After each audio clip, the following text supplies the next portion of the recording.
cette compréhension ouvre ton entendement. Que ta vie ne soit plus jamais la même. Merci Seigneur parce que tu le fais. Merci de parler à ton peuple, que toute la chair se taise, que ton esprit prenne le contrôle maintenant au nom puissant de Jésus. Quelqu'un me dit Amen. Amen. Ésaïe 43, verset 26.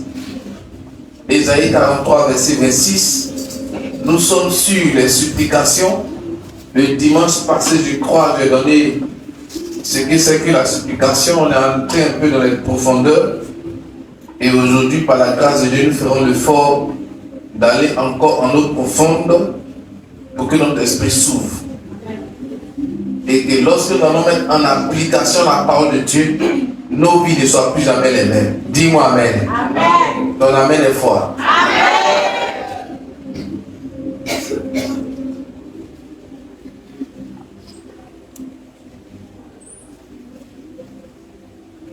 D'accord. Alléluia. Que Dieu vous bénisse. Allons-y. Ésaïe 43, verset 26. Oui. Réveille ma mémoire. Réveille ma mémoire. Plaidons ensemble. Plaidons ensemble. Parle toi-même. Parle toi-même. Pour te justifier. Dis Amen. Amen. Assois-toi dans l'amour de notre Seigneur Jésus. Nous avons donné le dimanche passé ce que c'est que la supplication. Nous avons établi la nette différence entre la supplication et les prières. L'apôtre Paul dit, faites en tout temps par l'esprit toutes sortes de prières et de supplications. On a vu aussi dans 2 Timothée la nette différence entre les supplications et la prière. La prière consiste à s'adresser à Dieu le Père. Dis-moi Amen.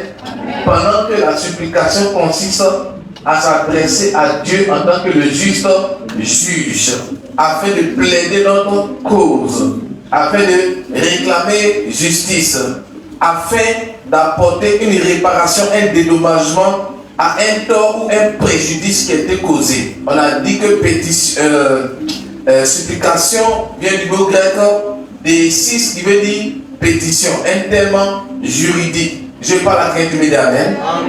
Et on a vu que dans cette pétition, on apporte des faits, des arguments, des preuves. Je parle à quelqu'un. On apporte une cause afin que le juge tranche en notre faveur.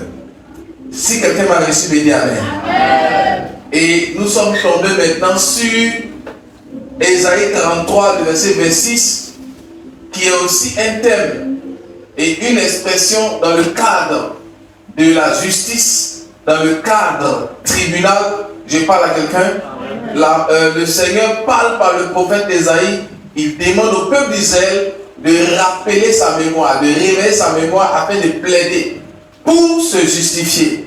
Si quelqu'un me reçoit, me dit Amen. Alors, ça c'est la version Louis II. Allons-y dans la version Bible du Semeur.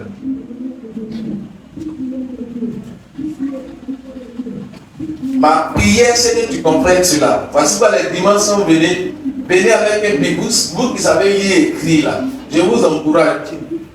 J'ai déjà dit cela à tous mes ouvriers, mes responsables. Vous qui savez lire et écrire, venez avec un pic, un calepin. Ça va te servir. Parce que ton cerveau là, ça ne peut pas tout retenir. Mais au moins ton calepin là, quand tu écris là, tu vois que dans une situation donnée, tu peux avoir besoin de revenir ce qui a été enseigné. Moi, j'ai mes calepins de 2000, 2001, 2002, 2003. Tout est dans les cartons là-bas. Tous mes enseignements que je enseigne, tout est là-bas. Ça fait que si je veux écrire un livre aujourd'hui, je ne me fatigue pas. Je répare. Je parle à quelqu'un dans mes calepins et puis je réveille toutes mes prédications. Amen. C'est des choses importantes. Les calepins, vous notez vos enseignements, gardez-les précisément dans des endroits où vous pouvez aller encore vous ressourcer. Tant que tu n'as pas encore été enlevé par Dieu, tu as besoin de tes calepins, tu as besoin de ta Bible. Dieu parle à quelqu'un. Allons-y. Ésaïe 43, verset 26. Oui. Version Bible du Semeur. Écoutez. Rappelle-moi ce qu'il en est.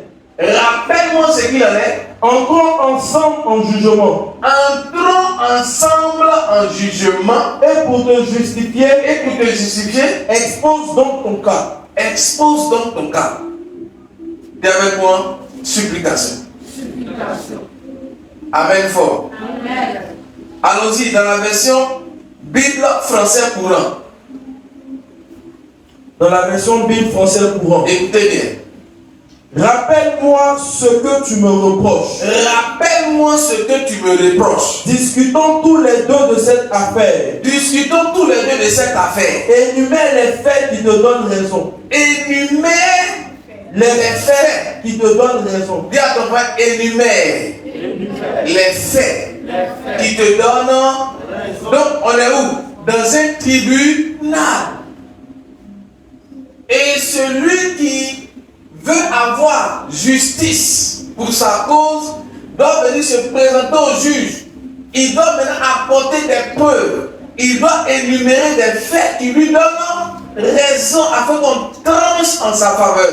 Je vous ai dit, la supplication emmène ce qui est impossible en possible. Dis-moi amen. Amen. Je vous assure, si vous tous ici, vous rentrez dans la dimension de la supplication, on ne va pas attendre 3 mois pour que vos vies commencent à changer. Voici pourquoi je suis en train de me tromper sur cet enseignement. Tu as beaucoup prié. Je ne sais pas si c'est pas la guerre. Mais tu n'es pas encore entré dans la dimension de la supplication. Bon, souvent aussi tu n'arrives pas à rentrer parce que toi-même tu n'as pas les faits, tu n'as pas les preuves. Si 3 jours de culte, tu viens une fois. Il n'y a pas de preuve. Je ne sais pas si c'est pas la guerre. On a fait une démonstration ici. En une semaine, il y a combien d'heures? On a fait la démonstration. En une semaine, il y a combien d'heures? Ça fait 24 fois 7. Ça fait combien? 168 heures. Ok, dis avec moi, en une semaine, on a 168 heures. Maintenant, dans les 168 heures, le dimanche c'est de 8h à 11h30 au plus tard midi. Donc disons 8h midi. Ça fait combien? 4 heures. Les jeudis, les mardis c'est? Bon, ça c'est le ça. Alors pour le peuple. Donc le peuple a combien de jours? 2 jours. 2 jours. Dis à ton frère peuple. Dis mon frère peuple. Dis mon frère. Et ma soeur peuple. Tu as 2 jours. Le deuxième jour c'est le jeudi. C'est lequel à quelle heure? De 18h30 à 21h. 18h30 à 21h30, maintenant la vérité, ça commence à quelle heure? 19h. 19h, donc disons la vérité. 19h, 21h30, c'est combien d'heures? 2 heures. 2 heures, donc ça fait 2 heures plus ça. 19h30, 21h30, ça fait 19h, 21h30, ça fait combien? Ça fait 2h30. Donc 2h30 plus ça, suivez-moi ici. 2h30 plus ça, 4 heures, c'est ça non? Ça fait combien? Maintenant dis à ton frère, sur 168 heures, ça non? Dis à ton frère, sur 168 heures. Dieu te donne rendez-vous ici pour combien d'heures? Pour 6 heures, ce n'est même pas la dîme. Et là, je vais dire, même si on parle de dîme d'heure, Dieu ne te demande pas la dîme même en heure dans les cultes. Et je ne sais pas si c'est pas la guerre. Donc en réalité, pour le culte et pour le MPSIC, Dieu te demande combien d'heures ici? 6 heures. Normalement, sur combien d'heures? 168 heures. Maintenant, dans ça là, tu t'arranges encore. Et je ne sais pas si vous voyez la gravité. Peut-être que toi, tu ne vois pas que c'est grave. Moi, je vois que c'est grave pour toi. Dans ça, j'ai dit, tu ne viens pas. Dimanche, comme elle le dit, tantôt tu viens, tantôt tu ne viens pas. Et puis, tu exiges une bénédiction de la part de Dieu. Cette bénédiction-là, tu ne sais pas que ça demande un certain nombre d'heures. Parce que, et à ton avis, il ne faut pas te voler la face. Hein. Dis-lui, ne te vole pas la face. Il y a des bénédictions qui existent certaines heures que Dieu attend de toi dans sa présence, mais que tu n'arrives pas à lui donner. Donc, du coup, qu'est-ce que tu fais? Tu prolonges le temps de ta bénédiction. Si normalement, tu dois faire 40 heures pour être béni, pour une petite bénédiction. Petite. Quand tu manques les cultes là, qu'est-ce que tu fais? Donc, tu es venu aujourd'hui dimanche. Tu as fait les 4 heures. C'est pas ça? Le jeudi, tu n'es pas venu. Dis avec moi, ça fait moins 1. On s'en va chez le monsieur, ça fait moins 1. Moins 2 heures. Ça fait moins 2 heures. 2 heures 30, ça te retarde seulement. Et puis en même temps, ce que tu ne sais pas, ça joue sur l'année. On est en 2024. On est en juillet. Juillet là même, et là, fini pour le dimanche. C'est-à-dire que le dimanche prochain, on est en août. Donc tu serais donné, ah mais pourquoi ma vie n'avance pas? C'est pas toi, c'est pas Dieu. Celui qui a le blocage de ta vie, c'est toi-même. Dis ça à ton frère, dis ça à ton frère. Dis lui-même, Satan n'est plus dedans même. Lui-même, il est assis quelque part là-bas, il dit vraiment ce gars-là, il ne sait pas ce qu'il fait. Moi-même, je voulais l'attaquer, mais je réalise que je perds mon temps et mon énergie sur lui. Il a le propre blocage de sa propre vie. Donc, je le laisse se bloquer lui-même et là, concentrer mon énergie ailleurs.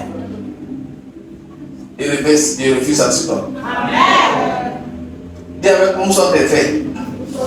Version parole de vie, et c'est la version qui est la plus expliquée. Version parole de vie. Ésaïe 43, verset 26. Écoutez, parole de vie. Rappelle-moi ce que tu me reproches. Rappelle-moi ce que tu me reproches. Et allons ensemble au tribunal. Hein?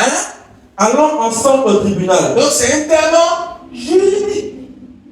Allons ensemble au tribunal. Et puis dis quoi? Présente toi-même les faits. Présente toi-même les faits. Et prouve que tu as raison.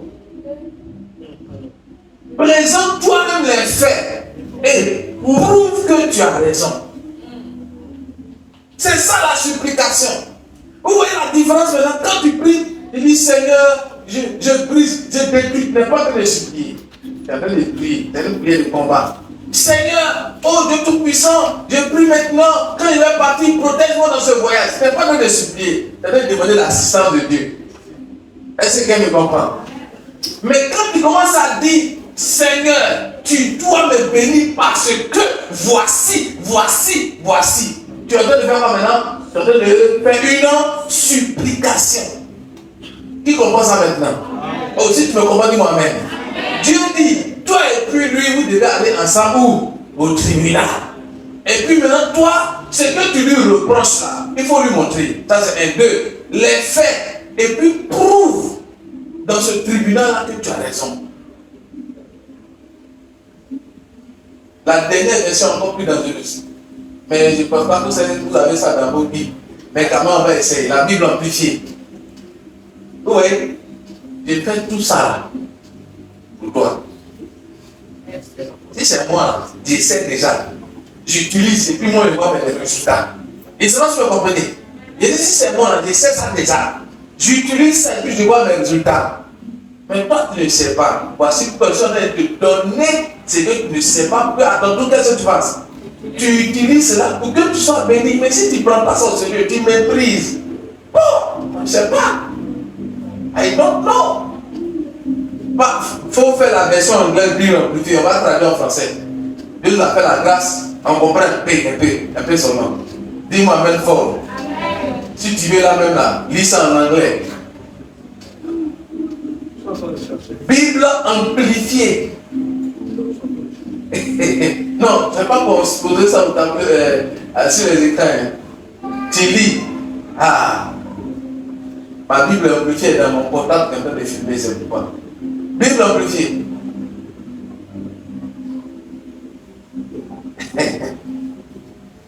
Bon, je vais traduire ça. Ça peut aller? Hein?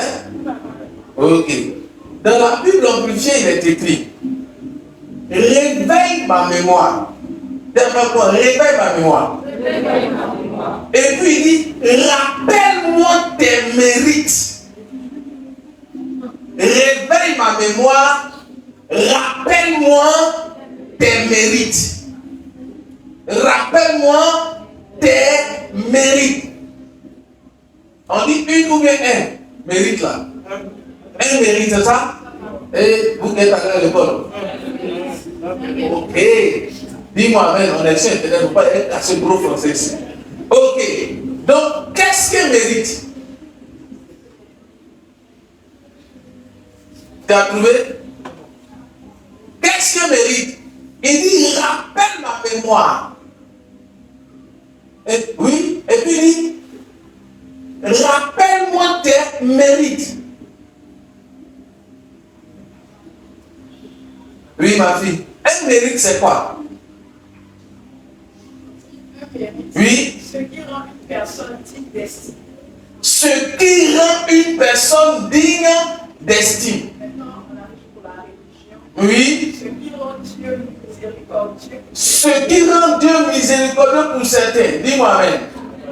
C'est une bonne définition. Maintenant, dans notre contexte, mérite. Dans notre contexte. Parce qu'on plaît pour une cause. C'est ça, non? Oui, mon fils.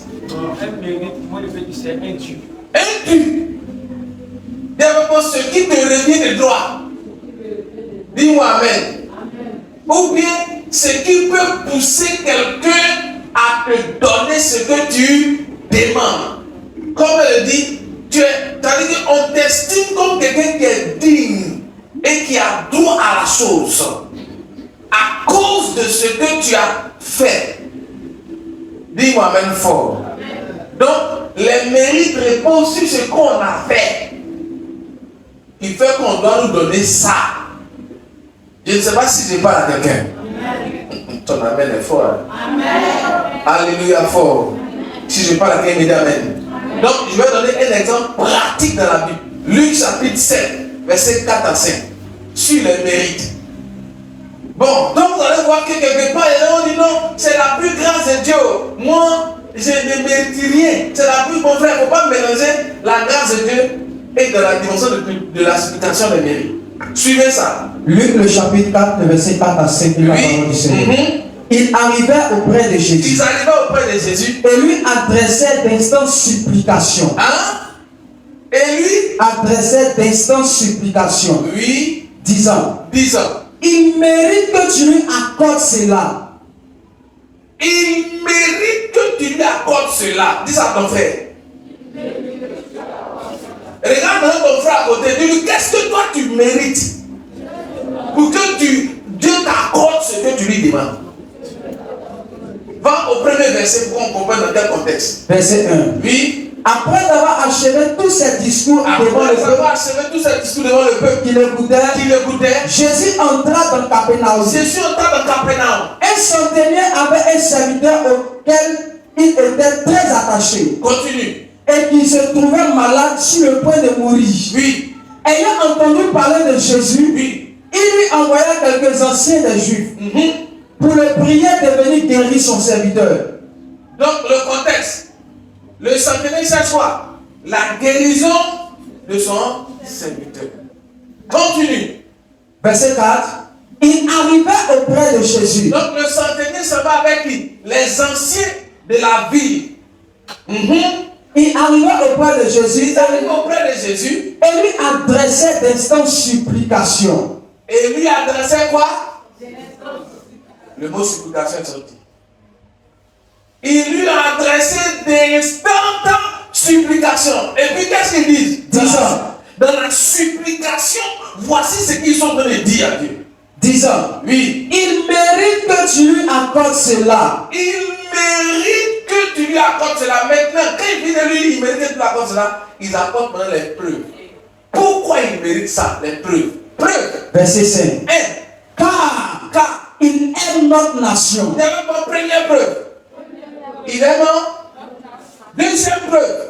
Et c'est lui qui a bâti notre synagogue. C'est lui qui a construit notre église. Normalement, Jésus lui a dit, hey, arrêtez-moi ça bêtise là. Moi, je fais toutes choses par grâce. Arrêtez-moi ça. J'accorde les choses par grâce, c'est pas parce que vous méritez. Vous ne méritez rien de le péché. On accorde les choses par grâce. Vous n'avez jamais entendu ça? C'est ça, non? Écoutez, il y a une dimension avec Dieu où pour posséder une chose, tu dois la mériter. Yes. J'ai dit, il y a une dimension avec Dieu où pour posséder une chose, tu dois la mériter. Amen. Là, on n'est plus dans la question de la grâce. Dis-moi, amen. Cette dimension, on appelle ça la supplication. Qui me comprend maintenant? On appelle ça la supplication. On s'adresse à Dieu comme Dieu étant le juste juge qui doit agir dans notre situation. Lorsqu'on plaide une cause sur la base des mérites, sur la base des faits, des preuves, de ce qui s'est passé, qu'est-ce qu'on a fait pour que ce dernier-là, il puisse se pencher sur notre situation pour nous exaucer. Maintenant, qu'est-ce que Jésus fait? Verset 6. Hein? Jésus, étant allé avec eux, Oui. n'était guère éloigné de la maison. Oui. Quand le centenier envoya des amis pour lui dire, Seigneur, ne prends pas tant de peine, Oui. car je ne suis pas digne que tu entres sous mon toit. Ok. Avant que cela n'arrive, quand les anciens, avec le centenier, qui ont été envoyés par le centenier, ont parlé à Jésus, qu'est-ce que Jésus a fait? Jésus qui avait un programme, son programme a changé à cause d'une supplication. Je vous ai dit, les supplications obligent Dieu. Donc il était dans un programme. Une supplication a changé la direction de son programme. Lui-même dit, allons-y, je vais trouver le serviteur là, je vais le guérir. Ils ont envoyé le message au centenier. Le centenier maintenant dit non, reste dans ton programme. Moi je sais une chose. Quand moi qui te parle, je dis et donne un ordre à des gens, ils obéissent. Ils ne discutent pas. Parce qu'ils sont mes supérieurs. Moi-même mes supérieurs, quand ils me disent fais ceci, je fais. Ne prends pas la peine de te fatiguer pour venir vers moi. De là où tu es, prononce seulement une parole. Ça veut dire que le centenaire est conscient que Jésus ne travaille pas seul. Jésus travaille avec des esprits. Dis-moi amen fort. Oh, on ne me dit pas amen fort. Ça là, c'est un langage spirituel. Jésus ne travaille pas seul. Dis-moi amen fort. Amen. Qui m'a compris? Amen. Regarde ton frère, dis-lui qu'est-ce que tu mérites. Dis-lui qu'est-ce que tu mérites. Dis-lui encore qu'est-ce que tu mérites. Je vous pose la question. Qu'est-ce que le centenier a mérité quand il a demandé la guérison? Quelles étaient les preuves? Il aime notre nation. Il a construit la synagogue qui aujourd'hui on appelle ça église, temple, maison de Dieu. Pose la question à ton frère, tu as construit. Oh, pose la question à ton frère, tu as construit la maison de Dieu. Déjà même on dit fête, on dit pré-moisson. On a besoin de temps. Tu es assis là-bas dans ton cœur, tu dis, les hommes fatoutent les arbres. Est-ce qu'on est obligé de faire pré-moisson pour construire maison de Dieu? Voici quelqu'un dans la Bible. Ce n'est même pas le peuple juif qui a construit. C'est lui-même qui dit de construire. Laissez, moi je construis votre temple, votre église, je construis ça. Ne mettez pas 5 francs dedans. Mais un jour, il était dans le besoin. Son serviteur qui l'aime était malade. Il ne voulait pas que ce dernier meure. Qu'est-ce qu'il a fait? Il a utilisé ça comme preuve. Et d'ailleurs, ce n'est même pas lui qui a parlé. C'est les anciens de la synagogue qui sont allés voir Jésus pour dire, cet homme-là, il mérite. Pourquoi ils lui disent il mérite? Parce que les Juifs étaient dans une connaissance élevée des supplications. On dit dans cette instance, supplication, ils connaissaient les mystères et les secrets cachés dans les supplications. Au point où ils disent à Jésus, il mérite. Jésus aussi ne dit pas non. Vous êtes en train de vous tromper. Ce n'est pas une affaire où il mérite. C'est une affaire où il fait ce qu'il veut. Donc là, je ne suis pas content, je ne pleure pas. C'est une question de grâce. Je fais grâce à qui je fais grâce. Il n'a pas dit ça. Quand ils ont pris le délit, il est où? On dit il est à la maison. Il est au annoncé. C'est-à-dire que Jésus me paye son propre transport pour aller prier pour quelqu'un. Pourquoi? Parce qu'on lui a dit quoi? C'est le monsieur là qui a construit notre église. Bon, actuellement, on a dans un contexte aussi de construire. Et à ton frère, dis-lui, il ne faut pas faire comme si tu n'entends pas. Dis-lui, il ne faut pas faire comme si tu n'entends pas. Dis-lui, tu entends. Dis-lui, Regarde ton frère à côté, lui, mon frère, tu entends.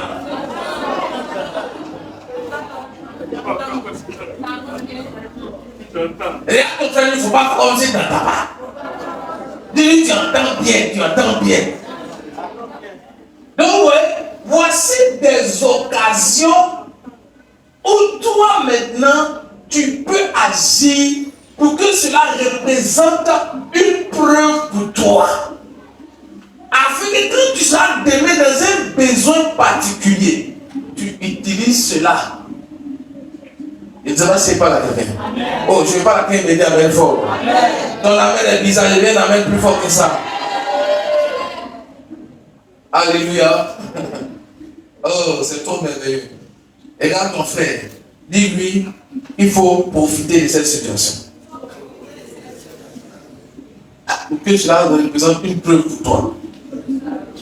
Dis-moi amen fort. Psaume 89, verset 14. Je vous ai dit maintenant qu'aujourd'hui, on allait étudier les acquis ou alors les clés qu'il fallait avoir avant de rentrer dans une dimension de supplication. Dis-moi amen fort. Psaume 89, verset 14, la parole. Oui. Ton bras est puissant. Oui. Ta main forte. Oui. Ta droite élevée. Oui.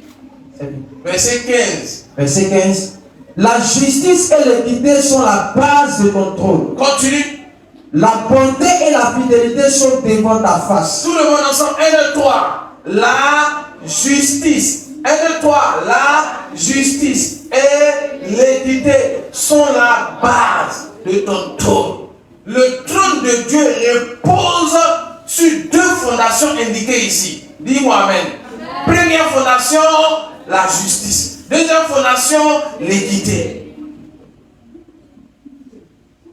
Et la Bible dit maintenant, devant son trône, la bonté et la fidélité sont présentes. En d'autres termes, notre Dieu est un Dieu de justice, c'est un Dieu d'équité. C'est un Dieu de compassion, c'est un Dieu de bonté, c'est un Dieu de fidélité. Ça veut dire que si tu arrives devant son trône, dis-moi amen, pour plaider ta cause, pour réclamer justice, si tu as les preuves dans ta main, que tu lui présentes, sa bonté et sa fidélité vont commencer à agir en ta faveur. Et tu vas recevoir la réponse. Tu seras justifié. Le tort qui t'a été causé sera réparé. Le préjudice qui t'a été causé sera réparé et dédommagé. On ne me dit pas amen. Hein? Bon, qui comprend mon enseignement? Depuis le dimanche passé jusqu'à présent, qui comprend? Je parle à quelqu'un qui m'aide à amen BR. On peut avancer? Alors, je vous ai dit dimanche passé, première clé, on vient de dire ça tout à l'heure, la connaissance de la justice et de l'équité. Avant d'entrer dans une dimension de supplication, tu dois toi-même avoir la connaissance de la justice et de l'équité. La justice là, c'est quoi? L'équité là, c'est quoi? Si tu n'as pas la connaissance de la justice et de l'équité, tu ne peux pas rentrer dans une dimension précise avec Dieu dans la supplication. Il faut connaître la justice, il faut connaître l'équité. Et écoutez-moi, le mot justice ici, dont on parle, je parle à quelqu'un, ce n'est pas celui qu'on a étudié. Qui se rappelle? Dis-moi amen. Le mot justice ici est dans son sens juste, dans son terme juste. Donc on peut utiliser la définition du dictionnaire. Allons-y.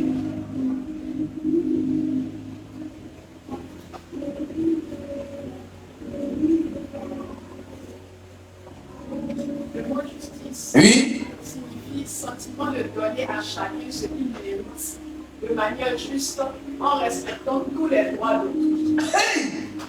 Regarde ton frère, dis-lui sentiment de donner à chacun ce qu'il mérite. Ça peut aller. On veut lire un passage biblique dessus, non? C'est ça ou c'est pas ça? Le centenier a eu quoi? Ce qu'il méritait. il a demandé la guérison de son serviteur. Et Jésus-Christ, en tant que le juste juge, dans son sentiment, on dit la bonté et la fidélité. Dis-moi Amen. Il dit à l'outil. Oh, je ne sais pas si on me reçoit. Et il a donné au centenier ce qu'il a demandé sur la base d'une mérite. Quel mérite? Il a construit notre synagogue. Quel mérite? Il aime notre nation. Je ne sais pas si c'est pas la vérité. Alors, ma fille, elle dans la deuxième définition de même justice là. C'est qu'ils ont mis en bas. Institution ou pouvoir. Institution ou pouvoir. Institution ou pouvoir. Permet de faire respecter les droits de chacun. Ça va aller. Institution ou pouvoir qui permet de faire respecter les droits de chacun. C'est ça la justice. Dis-moi Amen. Et Dieu est le juste juge. Ça veut dire que si on t'a causé un tort, lui, il va faire respecter les droits. Je ne sais pas si c'est pas la vérité. Il va faire en sorte que le préjudice qui t'a été causé soit réparé. Parce qu'il est juste. Je ne sais pas si vous me comprenez. Oh, si vous me comprenez, dis-moi Amen. Tu dois comprendre ça. Et là, tu dois comprendre ça. Est-ce que je parle à quelqu'un même? C'est de cette justice-là qu'on parle ici. Je ne sais pas si c'est pas la vérité. Parce que si on veut aller dans la justice que je vous enseigne, là même là, on te donne rien. C'est ça ou c'est pas vrai? On te donne rien. Dis-moi Amen. Heureusement, Jésus-Christ, dis-moi Amen. Il vient. Et puis c'est à ta place. Et quand le Père le voit, le Père ne peut pas résister. Le Père se sent obligé. Parce que tout ce que Jésus va lui présenter, il ne pourra pas refuser. Dis-moi Amen. Amen. Dans cette deuxième dimension, on peut dire oui, on peut s'appuyer sur ce que Jésus a fait. Je ne sais pas si vous me comprenez. Si tu me comprends, dis-moi même bien. Amen. Donc, pour qu'on soit justifié devant Dieu, on est obligé, je ne sais pas si c'est pas rien, de recourir à la personne de Jésus par notre foi en lui. Là, on est justifié. Ça, c'est la deuxième notion. Mais la première, c'est son esprit. Si quelqu'un me dit ça, je me dis à ma paix. Pourquoi est-ce qu'on appelle Jésus le juste juge ou bien Dieu le juste juge? Parce que la justice de ce monde, vous la connaissez tous ici, hein? Dis-moi Amen. Vous savez que dans cette justice-là, c'est compliqué. La justice de ce monde est une justice compliquée, une justice corrompue. Dans le sens où le monsieur il est assis, il ne peut pas respecter le droit de chacun. On passe derrière, on donne beaucoup d'argent et puis c'est terminé. Toi ton droit là, on met ça de côté. Mais gloire soit rendue à Dieu. Tu n'as pas affaire à un juge humain. Dis-moi Amen. Amen. Tu as affaire à un juge immortel. Amen. Le Dieu de toute éternité. Amen. Le Dieu qui est infini. Je parle à quelqu'un. Le Dieu à qui rien ne résiste.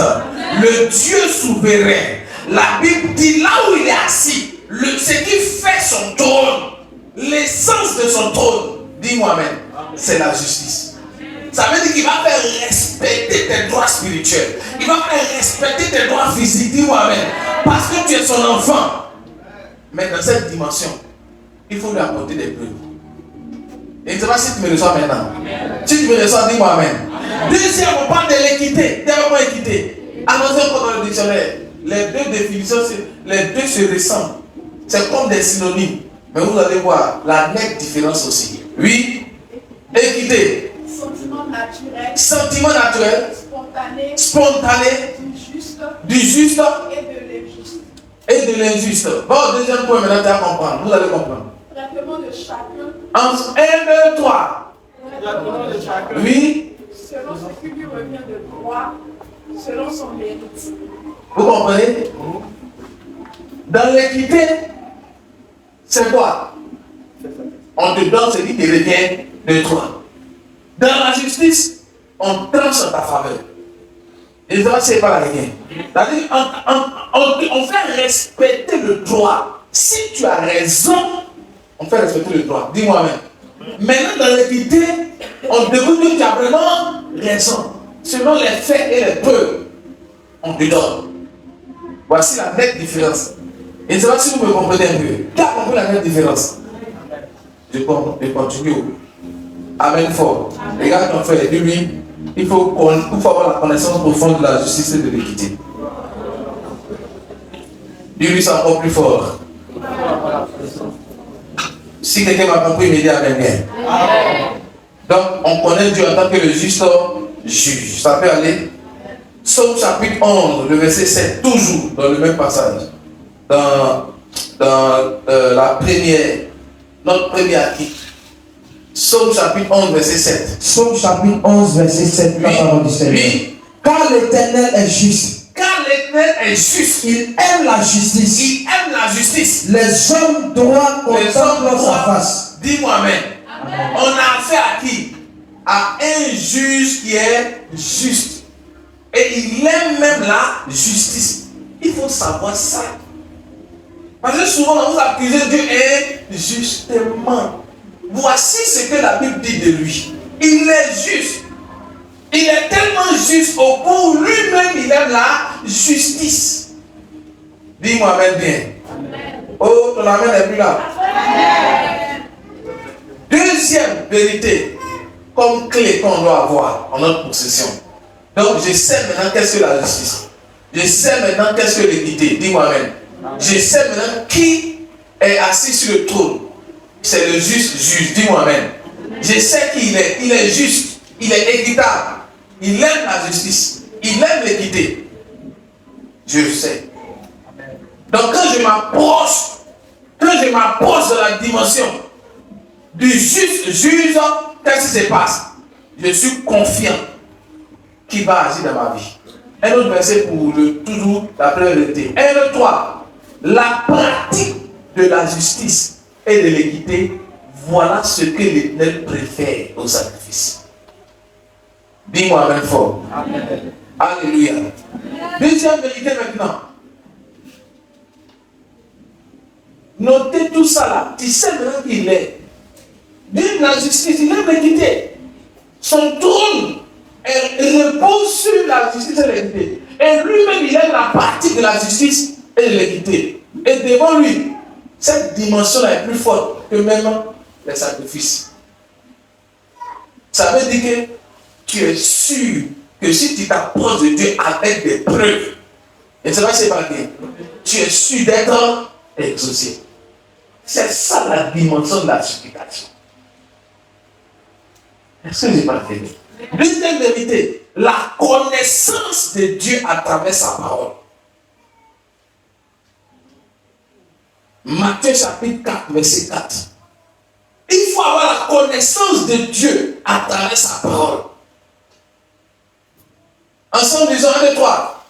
Jésus répondit, 1, 2, 3. Il est écrit, l'homme ne vivra pas de pain seulement, mais de toute parole qui sort de la bouche de Dieu. Je pose la question à une personne ici. As-tu lu ta Bible avant de venir aujourd'hui à l'église? Ceux qui ont lu la Bible hier, levez les mains.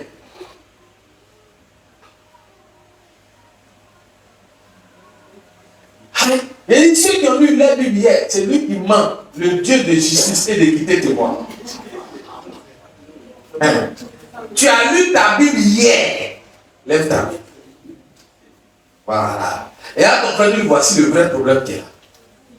Vous voyez, la Bible dit, ne vous y trompez pas, on ne se moque pas de Dieu. Ce qu'un homme aura semé, il le moissonnera. Toi, parce que regardez, disons la vérité, dis-moi Amen. En réalité, vous-même là, vous devez avoir une dimension plus de supplication. Mais si c'est prêt là, vous faites l'effort. Il dit, mais l'effort, mais prêt là, c'est compliqué. Vous faites l'effort un peu de prier. Mais jusque là, vous ne voyez rien. C'est pas ça. Donc, ça veut dire que vous devez entrer dans une dimension qu'on appelle la supplication. Mais la supplication là, première des choses, il faut reconnaître dans sa justice et dans son équité dans la vie. Deuxième chose, il faut avoir une culture même de la parole de Dieu. Apprendre à connaître Dieu à travers sa parole. Qu'est-ce que Dieu dit que je peux? Qu'est-ce que Dieu dit que j'ai? Qu'est-ce que Dieu dit que je ne peux pas? Je ne sais pas si c'est pas rien. La Bible a la réponse à tout. Amen. Par la Bible, tu sais ce que tu peux faire. Par la Bible, tu sais ce que tu as en Christ. Par la Bible, tu sais ce que tu peux posséder. Tout ça, c'est par la Bible. La parole de Dieu. Et la Bible dit, tu ne vas pas manger seulement boire, dormir, ronfler. La Bible dit, tu as besoin aussi de ta parole de Dieu pour vivre. Cette parole de Dieu dont tu as besoin pour vivre là, tu ne l'as pas. Ça veut dire que tu ne dis pas, tu ne médites pas, tu n'étudies pas. Et puis tu viens devant Dieu.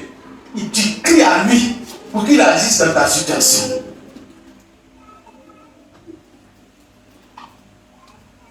Je vous pose la question, c'est ma faute? Répondez bien. Je vous pose la question, c'est la faute de Dieu? C'est la faute à qui?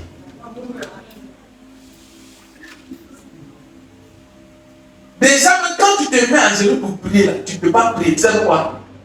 Parce que tu as tout à dire.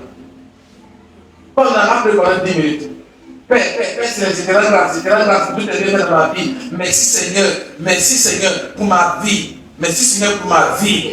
Que ton nom soit appelé dans Jésus. Tu vois, tes frères sont en train de prier. Toi, tu ne peux plus prier. Tu es là maintenant. Seigneur, c'est ce que tu dis là. Merci pour ma vie. Merci pour ma vie. Merci Seigneur pour ma vie. Seigneur, tu m'as gardé, tu m'as protégé, tu m'as donné à manger, tu as tout fait pour moi, tu m'as protégé. Merci encore. Merci pour ma vie. Merci pour ma vie. Merci pour ma vie. Seigneur, merci pour ma vie. Tu vois qu'il a continué. Le pasteur dit, prie. Oh Seigneur, c'est ce que tu étais tout à l'heure. Merci encore pour ma vie. Or, si tu prenais ton temps pour lire, méditer et étudier la parole de Dieu, tu allais voir que David a l'habitude de rendre grâce à Dieu. Tu allais même mémoriser les expressions, les dits, les mots de David. Et pendant que tu es en train de prier, oh Père, je te rends grâce, mon âme te bénit. David a déjà dit ça. Et mon esprit magnifie ton nom. David a dit ça. Je dis, tu peux me chanter. Mon âme bénit les Seigneur. Tu prends pour chanter. Mais pour prier, tu ne peux pas.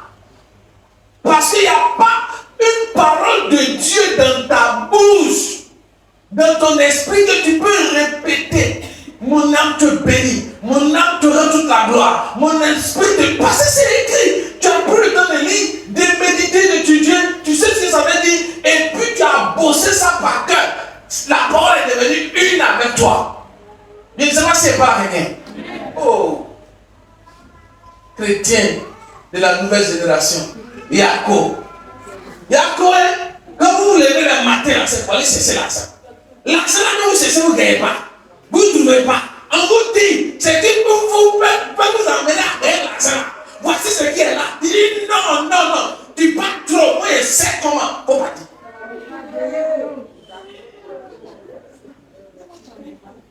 Oh my God. Je vous avais témoigné, je pense, un dimanche passé, je suis passé, où j'étais énervé, j'ai parlé à Dieu. Et puis Dieu, il m'a consolé, il dit tiens ça pour glacer ton cœur. Donc Dieu glace cœur aussi. Pour dire, fils, je ne veux pas trop t'énerver. Tu contrôles pour moi. Mais qu'est-ce que j'ai dit? Tu ne sais pas. Qu'est-ce que j'ai dit? C'est quoi j'ai utilisé pour qu'il réagisse vite? Tu n'as pas ça. Voici ça, il s'est fait te donner. Tu es là, tu me regardes comme ça. Ce qui me fait mal, c'est que c'est une prophétie, j'annonce. D'ailleurs, un prophète prophétise. Ce qui me fait mal, c'est que quand on va sortir de ce culte, après avoir entendu ça, plusieurs parmi vous vont jeter la Bible quelque part là-bas. Ils vont dire méditer, ils vont devenir dimanche. Ça, c'est une prophétie. Dieu ne m'a pas parlé. C'est une prophétie. La deuxième prophétie. Les gens viennent te dire une chose que Dieu ne va pas dire. La deuxième prophétie, tu es chaud, ça t'a pris. Quand tu vas partir à la maison, Tu vas lire des points que tu as lus. Tu as dit alléluia, mais oh, c'est bon. Et puis tu fais, c'est fini. Rendez-vous dimanche prochain encore. Ça, c'est une prophétie, ça va forcément arriver. Malgré. Dis à ton frère, ça fait pitié. Regarde ton frère, il faut sortir de là. Un chrétien qui est vide peut être balancé par Satan à tout moment. Quand tu es vide là, un démon peut te soulever. Jésus même qui est Dieu. Jésus même qui est Dieu. La Bible dans ses 40. Écoutez, c'est 40 jours de jeûne. Et ce n'est pas dans son début de jeûne, c'est à la fin de son jeûne. Donc normalement, il y a demandé normalement, on peut dire que quand tu as commencé à jeûner, ça veut dire que, voilà, tu es encore dans la chair, donc le diable peut finir toi, c'est pas ça. Mais là, le monsieur est arrivé à la fin de son jeûne. Satan est venu à la fin. Il dit, j'aime bien, il arrive. Jeûne ne l'a pas effrayé. Et à ton frère, tu peux dire que c'est le jeûne qui effraie Satan. Ça l'a pas effrayé. Satan même il gêne aussi. Si vous ne savez pas, il y a des mystiques qui font 40 jours de jeûne pour qu'il y ait des malheurs dans le monde. Vous ne savez pas, pour que le sang coule. Donc si c'est le jeûne là, ça ne l'effraie pas. Lui-même l'a attendu. Jésus-Christ, Dieu, dans la chair, 100%, il dit fini de jeûner. On se réunit. Quand il a fini de jeûner, à la fin de son jeûne, il vient et dit, bon, toi tu dis, tu es fils de Dieu. Voici les cahiers qui sont là. Transforme ça en pain. Parce que moi, il est à finir ça. Il peut se laisser en paix tout de suite. Ça, c'est rien pour moi. Mais on va vérifier si toi, tu es bon fils de Dieu. Transforme. Oh, c'est un piège. Dis-moi même. Parce que si Jésus fait, il a obéi à qui? À Satan. Donc, c'est que Satan devient automatiquement son Dieu. Il lui dit quoi? Il lui dit, l'homme ne vivra pas de pain seulement. Qu'est-ce que Jésus a utilisé pour avoir la victoire sur Satan? C'est la parole, les frères. Mais tu n'as pas ça. Tous les jours, tu viens. Seigneur, assis de ma situation, assis. Comme on va dire, priez, battez la main. Bon, assis. Toi, tu es assis. Assis. Ta main va te faire mal. Assis. Ça a devenu rouge. Assis. Quand le but finit, tu as senti que te fait mal. Mais tu bats. Ça, c'est vide, il n'y a rien dedans, c'est assis seulement. Les uns ils sont là, assis. Gabriel demande à Michel, il dit quoi? Assis de quoi? Comment? Assis. Et à ton frère, tu vois comment ça fait pitié? On agit comme on agit où? Assis. 30 minutes assis. Les uns sont arrêtés. Ils étaient pressés au départ, mais ils sont arrêtés. Il dit, attends, le gars, il nous envoie où là?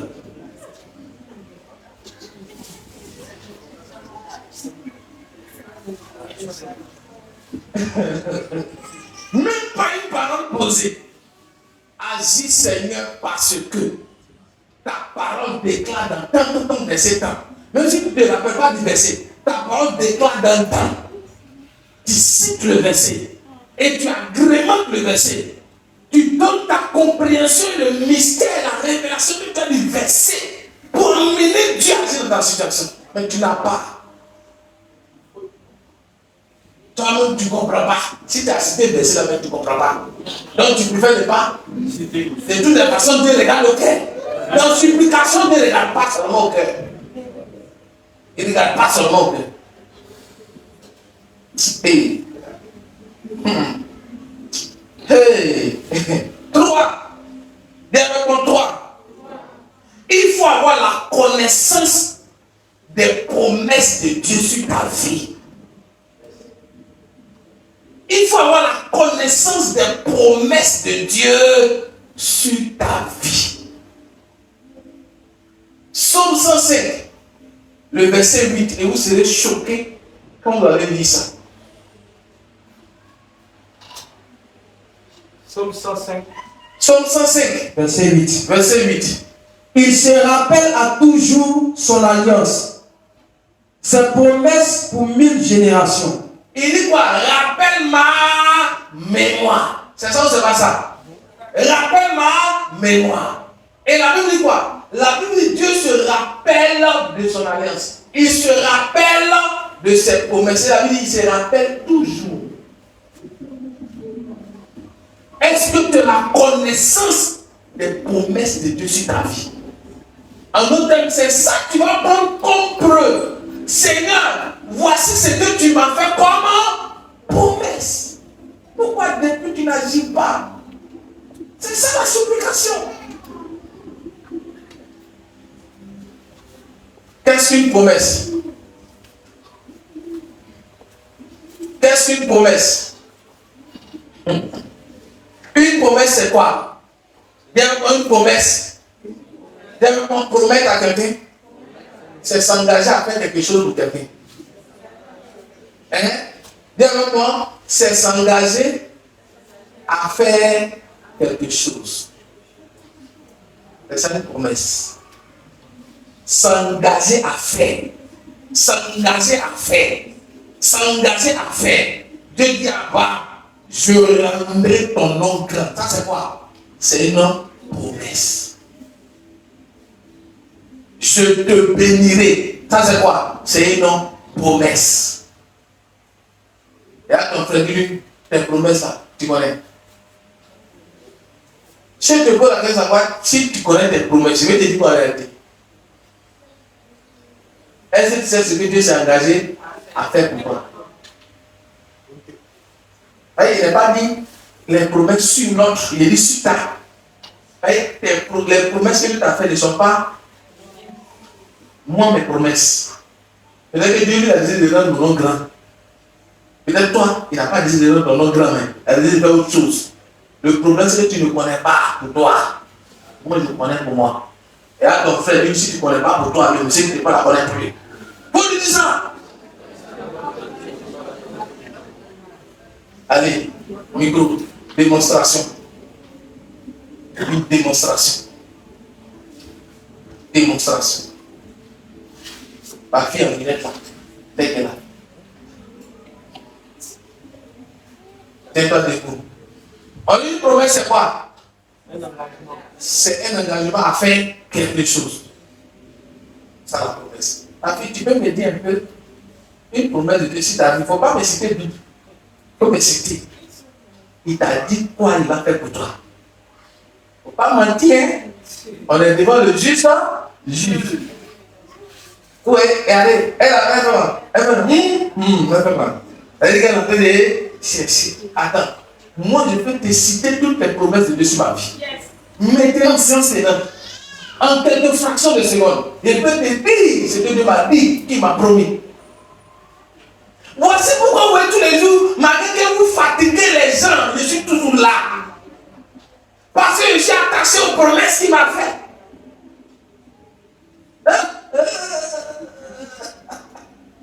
Ma fille, tu ne connais pas. C'est que Dieu m'a promis d'avoir le salut. Il faut dire à ton frère, dis à Tasse, dis ma soeur en Christ. Il faut laisser politique ça.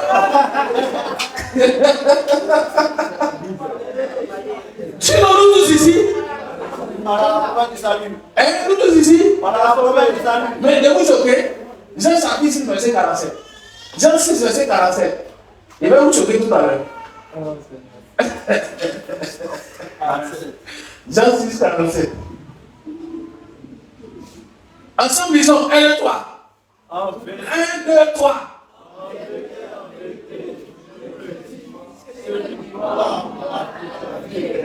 Celui qui croit en moi aura la vie éternelle. Celui qui croit en moi aura la vie éternelle. Si c'est aura, c'est une promesse. Mais si c'est A, ce n'est plus une promesse, c'est un fait. Bon, attends, comment se fait-il que moi je connais ça? C'est parce qu'il est étudié. Donc quand vous êtes fatigué, est-ce que je vais sauver? Mon salut, moi chez moi, ça ne va pas. La Bible dit, parce que je crois en lui, c'est ça, c'est là, c'est moi. C'est pas que je vais mourir, que je vais avoir la vie. J'ai déjà la vie éternelle lance en moi, ça coule en moi, ça pousse en moi, j'ai déjà ça. Donc ma fille, tu vois, je viens de faire sauter un verset. Donc ça veut dire qu'elle l'aura. Donc son Dieu lui a promis qu'elle l'aura. Moi, mon Dieu m'a déjà donné, ça marche déjà avec moi. Bientôt, vous voyez méditation des paroles de Dieu. On ne me dit pas. On attend le Seigneur. Acclamez le le Seigneur pour elle. Acclamé parce qu'elle a cité vraiment une promesse. Elle aura. Et c'est vrai, c'est pas faux. Dis-moi, avec. De toutes les façons, tu as dit ça. Mais quand tu mets, ça continue. Amen fort. Mais avec précision, tu sais que tu as déjà ça. Qui n'a pas la vie éternelle ici? Il faut me donner ça, c'est un démon. Dis-moi, amen. Donc, remarquez, quand le diable va venir vers toi, Marius, il dit, est-ce que tu n'as pas d'en faire? Tu lui dis quoi? Tu lui dis, Satan, tu te fatigues, j'ai déjà ça. Qu'est-ce qu'il faut? Je crois en Jésus. Il va fermer sa bouche, va mettre sa queue dans ses jambes. Il va courir, il va fuir pour partir. Dis-moi, amen fort. Un texte encore. Viens, viens ici. Va. Va, c'est Théophile.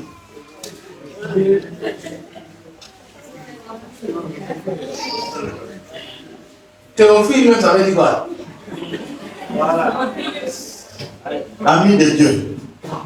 On attend que c'est une frère.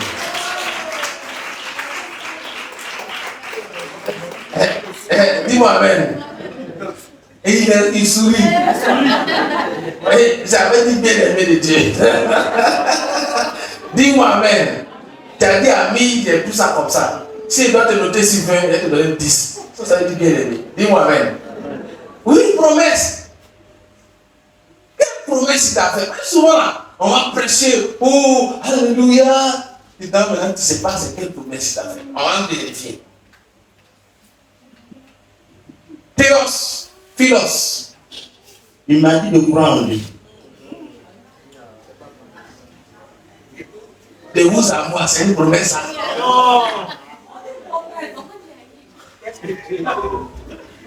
On a la révision de promesse. Théophile, où est ton calepin? Où est ton calepin? On te demande où est son calepin, il cherche maintenant son nom. Ça veut dire qu'il y en a pas. Non, c'est un grand quotidien. Où est ton calepin? Et là, ton père dit, on est en famille. Dis-moi, mais c'est important de vérifier. Souvent. Donc, on a dit, le problème, c'est quoi? S'engager à faire quelque chose. La promesse de Dieu sur ta vie. Waouh! Dis-toi, waouh! Bon, envoyez le micro. On va venir l'être parfait.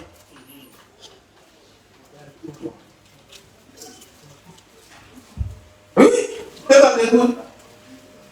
La promesse de Dieu sur ta vie. Dieu t'a promis de t'élever dans ta famille. On attend le Seigneur pour sa vie.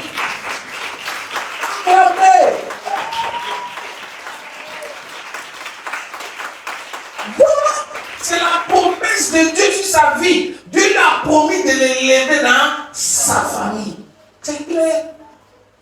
Donc quand il va prier là, il va dire quoi? Il va s'appuyer sur les promesses de Dieu. Seigneur, pourquoi depuis ma vie est comme ça? Pendant que toi tu m'as promis de m'élever dans ma famille, pourquoi je suis le plus petit? Pourquoi depuis ma vie ne change pas? Il va s'appuyer sur les promesses de Dieu. Dis avec moi dans promesse. Il y a prophétie. Il y a révélation. Je ne sais pas si c'est pas la dernière. Dans les promesses là, mais prenez en compte les prophéties qui vous ont été données. Quelle prophétie as-tu reçue de la part de Dieu? Par la bouche d'un prophète, ou bien par la bouche d'un homme de Dieu, ou bien dans ton rêve. Qu'est-ce que Dieu t'a dit? C'est ça qu'on appelle promesse. C'est ça, quand tu rentres dans la dimension de la supplication, tu t'appuies dessus pour parler à Dieu. Lui-même, il sait qu'il t'a dit ça.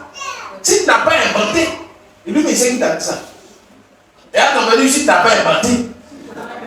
Voici pourquoi il faut, quand on prophétise sur vous là, écoutez bien ce qu'on dit. Il y a des prophéties qu'on appelle les arrêtés. Et il y a des prophéties qu'on appelle les prophéties conditionnelles. Une prophétie arrêtée, tu montes, tu descends pour prier, ça va arriver. Mais une prophétie conditionnelle, ça dépend de toi. Ça va s'accomplir si tu respectes les termes qui sont liés à la prophétie. Par exemple, Dieu dit, mon fils, si. voici ce qui va t'arriver, voici ce qui va t'arriver. Donc le si là, c'est pour toi. Le voici ce qui va t'arriver, c'est pour Dieu. Mais vous savez ce que vous faites? Ce que vous faites, c'est que quand on commence à déclarer, oh je vois que ta vie va changer. En 2025, je vois. En 2004, je vois. En 2000, oh je vois la gloire, oh je vois la gloire briller sur toi. Regarde, je vois des paniers de corbeilles. Je vois que tu as du riche. Amen. Non, frère, pardon, ne sommes pas d'accord. Attends, professeur n'est pas bon fini. Il faut bien écouter. Amen. Tu vas entendre à côté. Si. C'est le si là qui doit véritablement entrer dans ton oreille. Mais votre rêve, vous écoutez tout ce qui est devant. Maintenant le si là, vous oubliez. Et même si vous n'avez pas oublié, vous ne le faites pas. Et puis vous venez vous plaindre encore. Pourquoi Dieu n'a dit pas? Mais il t'a parlé. Il t'a fait une promesse sur la base d'une condition. Dieu t'a dit par exemple, ma fille, si tu jeûnes chaque jeudi, voici ce qui va arriver dans ta vie, dans ta vie. Je te promets de faire ça, de faire ça. Tu es content, tu as oublié chaque jeudi. Et puis tu es là, oh Seigneur, Seigneur, tu m'as promis, pourquoi ça ne vient pas? Le malade, ça ne vient pas. Assis, Seigneur, tu m'as promis, tu as utilisé le prophète Wilfrid, tu m'as dit par sa bouche, le prophète me dit, on attaque de prendre par ta propre parole et tu ramènes, Seigneur, ta propre parole par la bouche du prophète, mon Père. Maintenant, quand David dit ça, le jeudi a dit, tu manges bien. Je te pose la question, la promesse va arriver? Ça ne va pas arriver. Ça va prendre du temps. Ça va prendre du temps. Toi, David ne parle pas beaucoup. Mon fils, voici ce que je suis prêt à faire pour toi. Je ferai ça, je ferai ça. Mais tu parles trop. Tais-toi maintenant. Alléluia. Frère, tu as entendu, non? Oh, je t'ai dit, je suis pas menti. Dieu a parlé, Dieu a dit, oh, j'aime ce Dieu. Le prophète, non, je l'aime trop. Lui, tout ce qu'il va dire, c'est bonne chose. On n'a même pas fini. Qui t'a même pas fini? Et pendant qu'ils sont dans le prophète, toi-même qui as commencé. Tu parles. Et tu ne peux même pas garder quelque chose. C'est trop fort pour toi. Tu risques d'étouffer. Ça doit sortir. Non, tu dis ça ne doit pas sortir.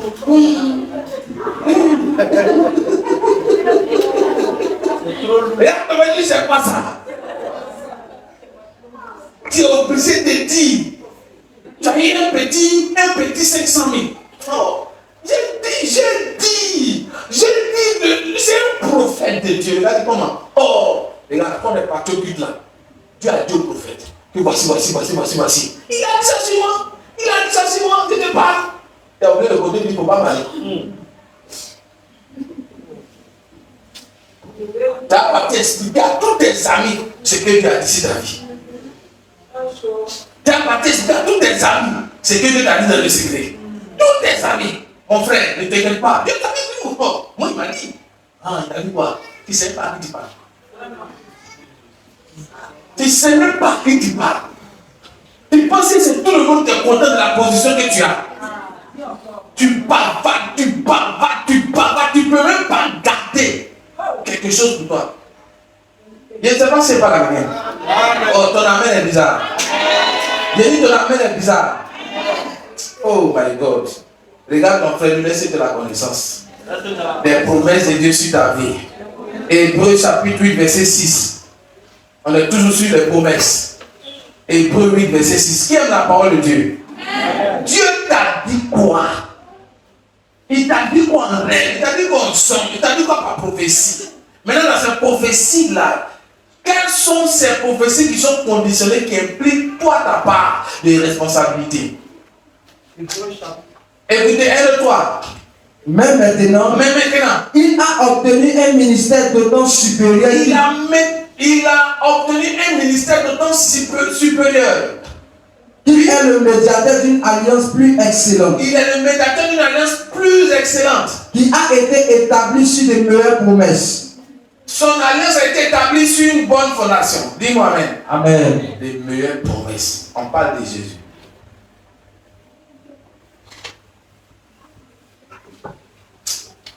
Hey, maman pasteur, si mes enfants pouvaient comprendre. On a quel point? Quatrième point. La connaissance de ton alliance, de l'alliance de Dieu sur ta vie. La connaissance de l'alliance de Dieu sur ta vie. Vous voyez, tout à l'heure, ma fille a cité quoi? Elle a cité une promesse générale. C'est que Dieu a fait pour de façon générale. Nous tous ici, on a la vie éternelle. Dis-moi amen. Ça, c'est ce qui est général. Est-ce que je parle à quelqu'un?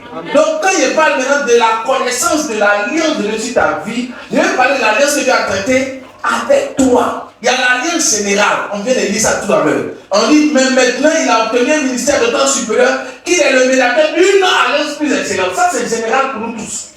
Mais, quand Dieu descend et qu'il vient vers toi, il traite avec toi une alliance. Cette alliance-là, c'est quoi? C'est quelle alliance Dieu a fait avec toi?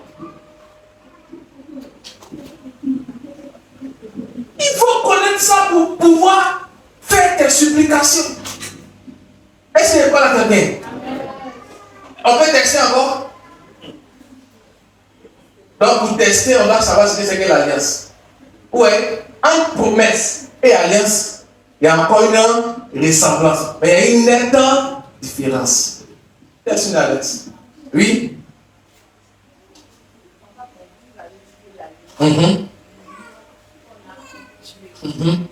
Ça, c'est ce qui est général.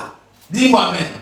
Ça, c'est ce qui est général. Première définition, l'union que Dieu a avec nous par Jésus-Christ. C'est ce qu'on vient de citer. Maintenant, je parle de est-ce que tu as la connaissance de l'alliance que Dieu a établie avec toi?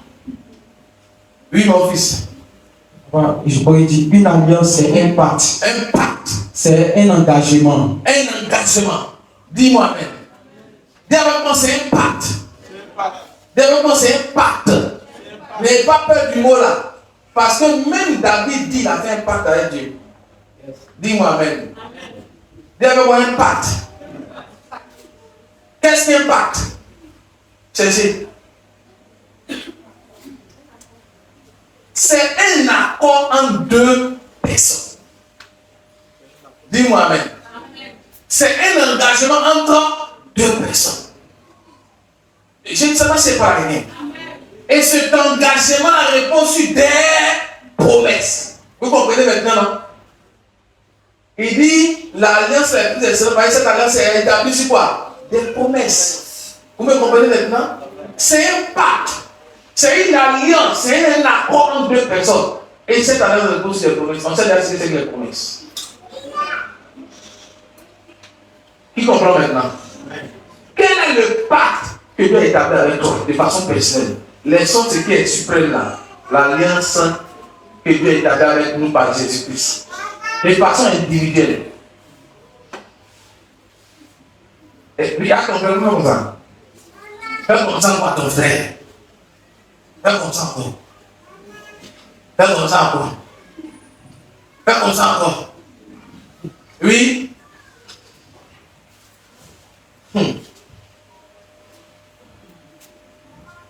L'une des alliances que le Seigneur a établies avec moi par rapport à une promesse, c'est qu'il me demande de monter à un niveau de sacrifice par rapport à l'œuvre.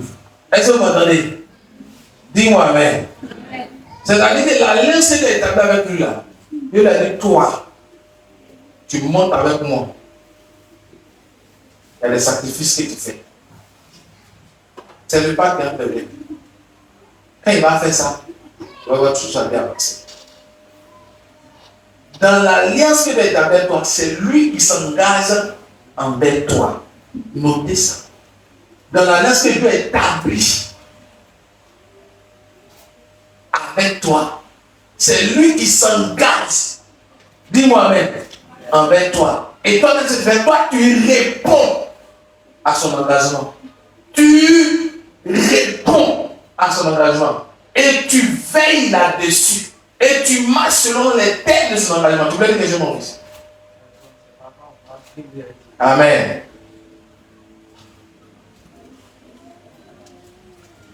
Alléluia fort. Je vais vous chercher le mot pas. Tapez partout dans les voix. Quelqu'un a dit ça. Je crois que c'est. Oui, c'est ça. Ça, c'est de la version. Oui, ça, c'est de la version 8 secondes. Dans l'autre version, il dit j'ai fait un pacte. Il dit j'ai fait alliance avec mon élu. Bon, ça, c'est Dieu qui parle. J'ai fait alliance avec mon élu. Notez ce verset-là. Voici que j'ai juré à David. Dis-moi même. Dis avec moi, dans l'alliance, on jure.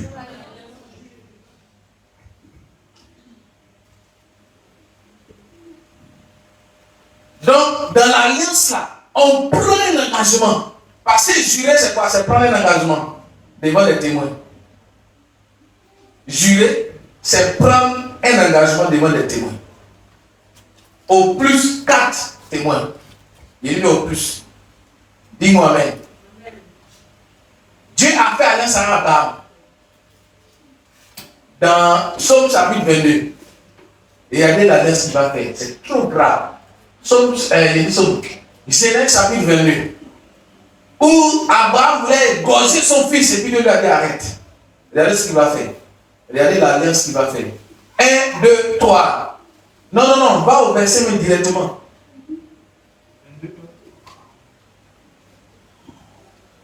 Non, pas directement où il voulait égorger son fils. Verset 12 sur ton pas. Où il ne lève pas la main sur ton enfant. Ensemble, lisons. Lisons 1 et 3. Puis Abraham étendit la main et prit le couteau pour égorger son fils. Verset 21. Alors l'ange de l'Éternel l'appela des cieux et dit Abraham, Abraham. Et il répondit me voici. Verset 12. L'ange dit n'avance pas ta main sur l'enfant et ne lui fais rien. Car je sais maintenant que tu crains Dieu et que tu ne m'as pas refusé ton fils, ton unique. Verset 13. Abraham leva les yeux et vit derrière lui un bélier retenu dans un buisson par les cornes. Et Abraham alla prendre le bélier et l'offrit en holocauste à la place de son fils. Verset 14. L'ange de l'Éternel appela une seconde fois Abraham des cieux. Verset 16. Ensemble, 1, 2, 3. Et dit 1, 2, 3. Je le jure par moi-même. Parole de l'Éternel. Parce que tu as fait cela et que tu ne m'as pas refusé ton fils, ton unique, il dit quoi maintenant? Je te bénirai et je multiplierai ta postérité comme les étoiles du ciel et comme le sable qui est sur le bord de la mer, et ta postérité possédera la porte de ses ennemis. Donc voici une alliance qui repose sur quoi? Des promesses. Il dit je le jure. Donc wow. Il dit si Dieu a juré sur toi que c'est fini, tu dois tranquille. Tu dois tranquille. Abraham, a pu y passer là. Quand on veut lui faire du mal, là, qui s'élève? C'est Dieu. Il a juré. Ça va, c'est un engagement qu'on prend. Donc Dieu a pris un engagement avec nous. Mais quel engagement? Premier type d'engagement, d'enlever son fils Jésus. Que quand on croit en lui, on est sauvé. Ça, c'est ce qui est général. Mais de façon personnelle, dans ton intimité avec Dieu. Quel est l'engagement que Dieu a pris avec toi qui représente une alliance entre toi et puis Dieu? Si tu ne connais pas, tu vois non, quand tu as consacré tes supplications là, ça ne va pas marcher.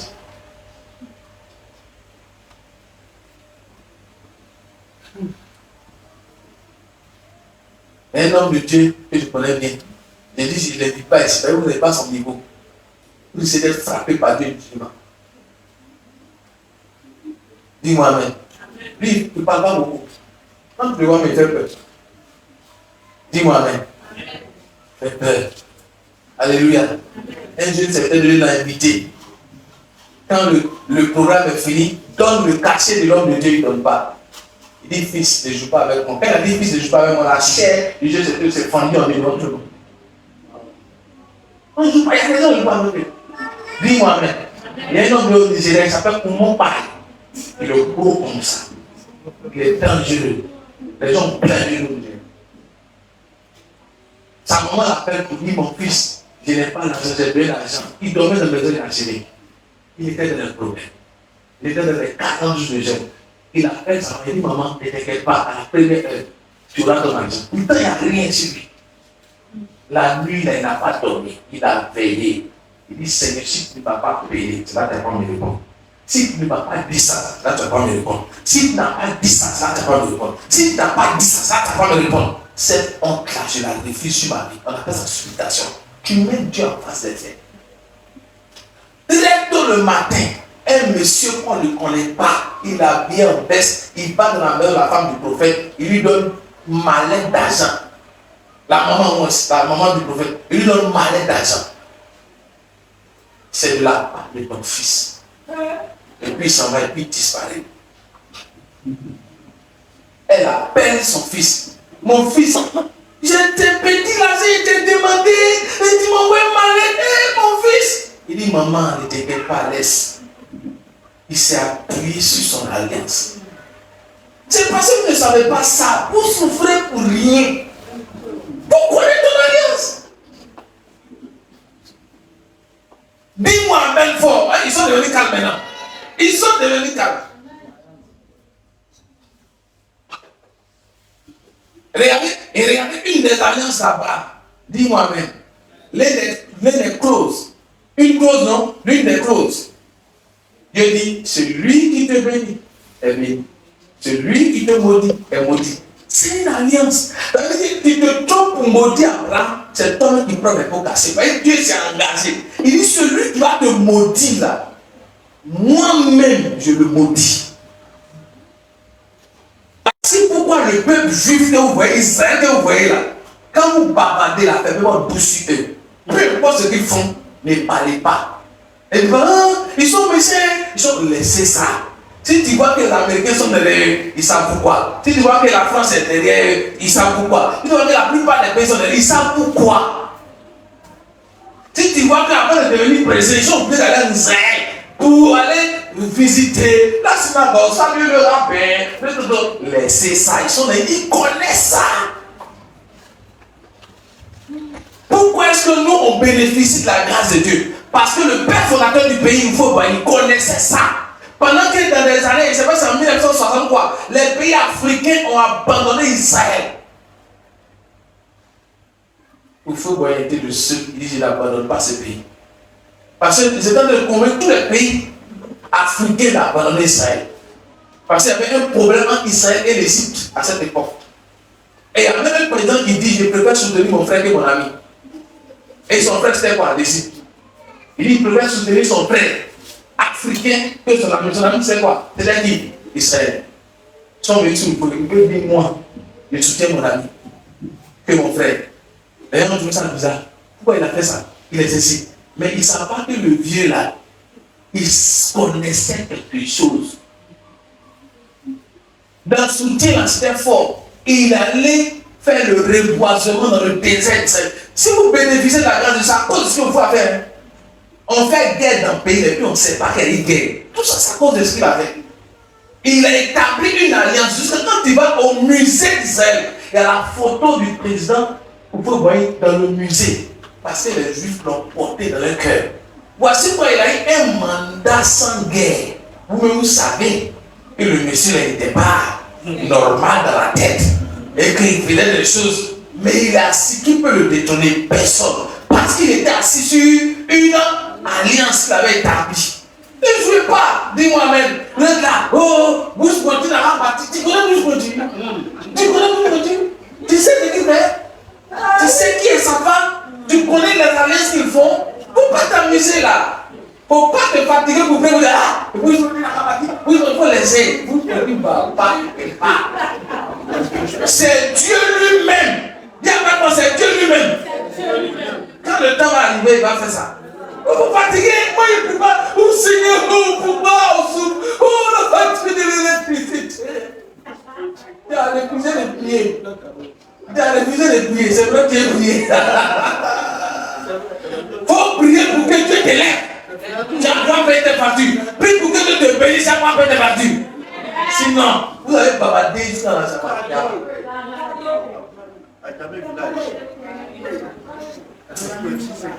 Écoutez, la force d'un homme, c'est l'alliance qu'il a établie avec une divinité.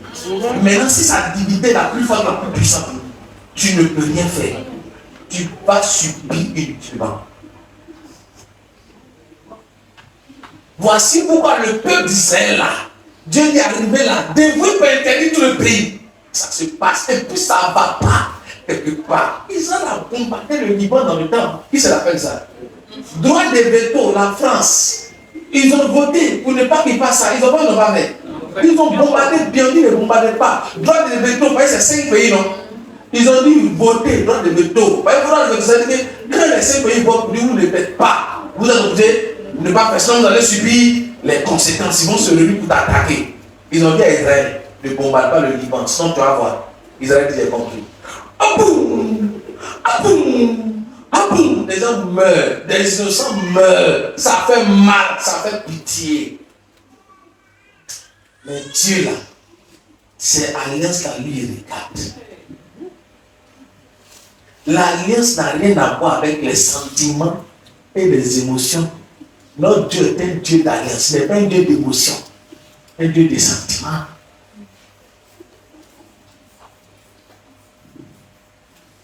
Quand tu ne connais pas ça là, tu souffres. Dans le temps, il y avait un homme de Dieu à Kékwa. Et une de mes filles qui priait dans son église. Elle dit, papa, moi, Isaïe, moi, j'étais là-bas. Il dit, pourquoi? Elle dit, non, elle me dit, elle est trop bizarre. Elle dit, comment? Ah, papa. Mais elle m'a dit trop vite, les gens. Ah bon, qu'est-ce qui se passe? Ah, quand il est énervé, quand il dit quelque chose, ça arrive. Il m'a fait une boule de sa main. Il dit, papa, est-ce que ça, c'est Dieu? Il dit, non, c'est l'alliance que Dieu a établie avec lui. Il a son cœur à part, et puis l'alliance qu'il a établie avec lui. Si son cœur ne parle pas vite, son cœur se met vite en colère, et qu'il parle, Dieu agit. Dieu ne regarde pas son cœur, c'est l'alliance. Vous là, vous jouez. Il dit, toi, tu m'as énervé, tu as vacciné les motos. On t'a hospitalisé dans 2 semaines. C'est la 3e semaine qui va sortir. Ouais. Et ça se passe exactement. Ce n'est pas prophétie. Il sait, il connaît la laisse question. Il m'appelle de la fuite. Ah, c'est toi qui allais là-bas. Donc il faut savoir te comporter envers lui. C'est tout. Hey, hey, hey, hey, hey, my God, je ne sais pas laquelle qui me dit amen. Regardez, l'homme que Dieu a choisi sur la terre, par lequel nous tous on est obligés d'être bénis, tu le veux ou pas, il s'appelle Abraham. Voici pourquoi, lorsqu'on accepte Jésus comme notre Seigneur Sauveur, qu'est-ce que Dieu fait? Dieu nous fait partie de la famille automatiquement d'Abraham. Afin que nous aussi on participe à l'alliance d'Abraham. Ça veut dire que toi, un enfant de Dieu, si on t'a touché, c'est Dieu on a touché. À cause de qui? À cause d'Abraham, hein? De te choquer. Dis prophète, choque-nous. Ésaïe 52. Parce qu'on parle. D'abord, il ne faut pas déplacer ça. Lisons ensemble ça d'abord. 1, 2, 3. Je bénirai ceux qui te béniront. Et je maudirai ceux qui te maudiront. Et toutes les familles de la terre seront. Toutes les familles de la terre. Donc, toutes les familles de la terre, ça veut dire. Donc, si tu es un village qui est reculé là-bas. Hein? Le gars est dans cette fétiche. La Bible dit il sera génial. Je ne sais pas si les gens me reçoivent. Non, c'est bien en même temps des alliés à Abraham. C'est ce que nous voit pour nous. Vous ne savez pas? D'accord. Alors, je vous dis Ésaïe 52. Pourquoi? Et on va dire pourquoi? Ésaïe 52. Verset 1. Verset 1. Écoutez. Réveille-toi. Réveille-toi. Réveille-toi. Réveille-toi. Réveille ta parure. Sion.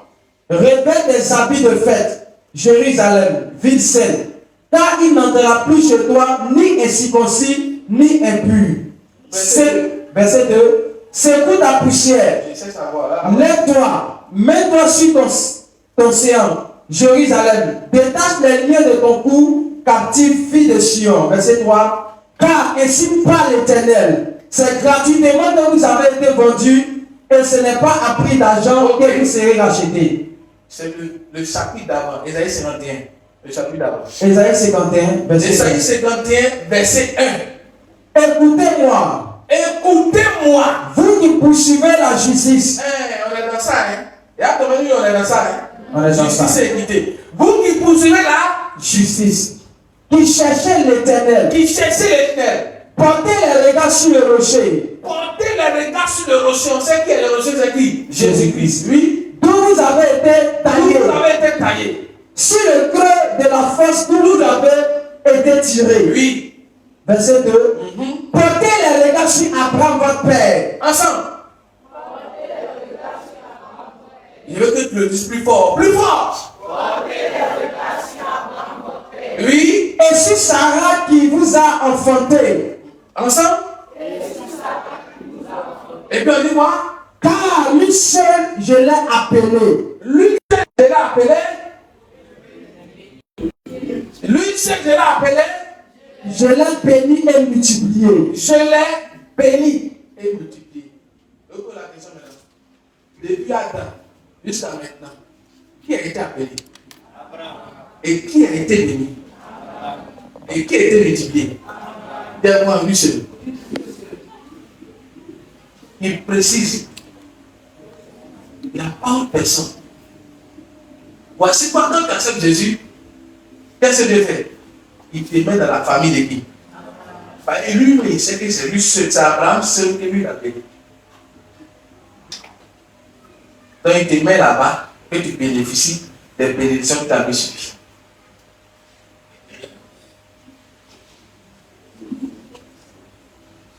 Je ne sais pas. Ah, les frères. Il y a un homme de Dieu qu'on appelle Daosa. Dis-moi Amen. Son alliance avec Dieu, Dieu a établi une alliance avec lui qui était terrible. Dis-moi Amen. Ne jouez pas. Donc vous-même là, dites à Dieu Seigneur, peut-être le papa lui fait approcher. Vraiment, il ne demande pas. Moi, mais je ne sais pas, c'est quoi la grande affaire. Je ne sais pas. Ça peut se passer comme un poulet sans plume dans la vie. Seigneur, je te demande pardon. Pardon. Je sais que tu as établi une alliance avec moi par Jésus. C'est l'alliance la plus forte, la plus puissante. Mais papa nous enseigne qu'il y a une alliance que toi, particulièrement, tu fais avec nous dans notre intimité avec toi. On me dit c'est quoi? Dis-moi. Quelle alliance tu as établie avec moi? Parce que l'alliance détient des clauses. Dans l'alliance là, Dieu peut te dire ne mange pas telle chose. Vous ne savez pas où. Dans l'alliance là, Dieu peut te dire ne mange pas la viande. Mais toi tu me bois, tu ne sais pas. Dans l'alliance, Dieu peut te dire ne mange pas quoi. C'est un exemple que je donne. Exemple d'alliance que tu as établi avec Samson. 1. Ne rase pas ta tête. 2. Ne bois pas du vin. C'est fini. Quand on attrape Samson, quand il crie, oh yeah! Et tous tombent là-bas. Tu es allé dans les films indiens. Voilà, imaginez Samson comme dans les films indiens.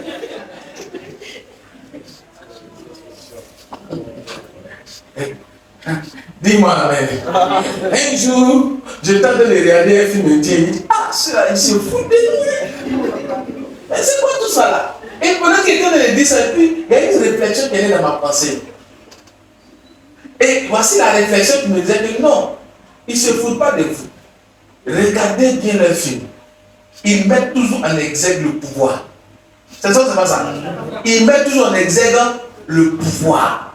Et regarde leur pays, c'est des gens qui adorent beaucoup de Dieu. Mais ils veulent montrer la force et la puissance de leur Dieu dans la vie des hommes. Et c'est là que la réflexion, je suis parti dans l'Ancien Testament, où on parlait des géants de l'Antiquité qui avaient des pouvoirs. Donc c'est une manière de mettre ça en exergue, au fait. Une manière pour le dire qu'il y a une divinité puissante derrière toi. Voyez ce qu'il est capable de faire avec toi. Et c'est pas si vous me comprenez. C'est cette réflexion-là qui est comprise. Donc il a commencé à dire, ah, ça veut dire que moi, puisque j'ai le véritable Dieu, aucun démon ne doit résister devant moi. Aucun esprit ne doit me résister. Je ne sais pas si il parle.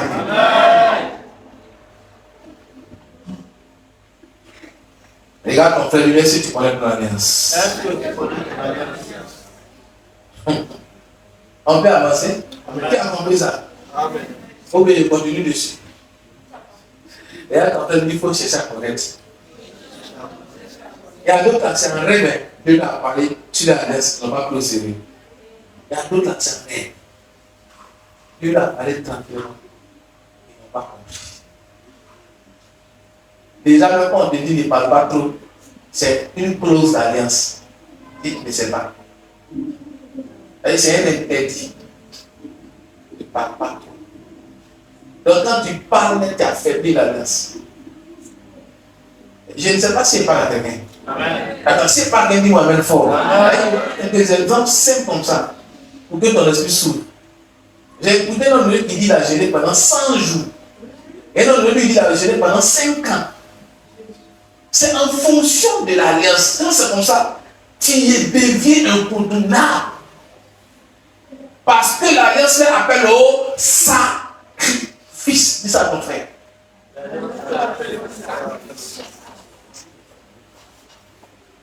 C'est ça. Et à un, Dieu lui a dit, toi, c'est en bâtissant les autels que moi je me montre Dieu dans ta vie. Donc, s'il veut, il prie. Pour avoir une intimité avec Dieu. Mais même quand il n'a pas prié, s'il rentre dans la dimension des autels, c'est l'alliance qui est là. Dieu répond à tout moment. Est-ce que je fais du bien à quelqu'un? Attends, si je fais du bien à quelqu'un qui me dise amen fort. Vous voyez, c'est important de connaître ces choses. Que de tomber, puis ta vie ne change pas. Quand tu connais ça là, quand on en voit tomber les choses, c'est prends. Puis ta vie avance vite. Aimez l'enseignement. Aimez ça, vous là-dessus. Parce que celui qui vous parle, j'ai été obligé de faire 3 jours de jeûne sec pour comprendre la parole de Dieu. Pour la première fois. Est-ce que pas rien? Donc, dans moi, mon alliance, il y a le jeûne. Il y a des gens, vous là, vous devez jeûner sur le coup. Vous devez jeûner ça. Juste autour de Jésus. Tu as 90 ans, tu jeûnes. Tu as 50 ans, tu jeûnes ça. Dans ton alliance là, il y a le jeûne. Maintenant, pour te faire comprendre de façon pratique, quand tu as reçu Jésus-Christ pour la première fois, je suis en train de te ramener maintenant dans ton passé, dans ton commencement. Quand tu as reçu Jésus pour la première fois, la joie qui t'a animé, et je parle à quelqu'un, et comment tu as commencé à marcher avec Christ? Ta manière de commencer à marcher avec Christ, dedans se cache ton alliance. Parce que la Bible, c'est Dieu qui fait le bois et le fer. Donc, il a mis en toi des désirs. Il a mis en toi des convictions. Et tu as commencé à marcher comme quelqu'un pour savoir ta vie être transformée et changée. Maintenant, à l'aise, c'était le moment, qu'est-ce que tu as fait? Tu as abandonné toutes ces habitudes-là. Or, ce sont des habitudes qui marchent en fonction avec l'alliance qui est établie avec toi. Même si tu ne connais pas exactement, ça dépend de ton début. Dis-moi Amen. Amen. Qui comprend maintenant? Amen. Qui commence à reconnaître maintenant? Amen. Qui commence à reconnaître un peu? Maintenant, tu as besoin d'un temps maintenant savoir te dire, mon fils, ma fille, je m'engage à faire ça dans ta vie.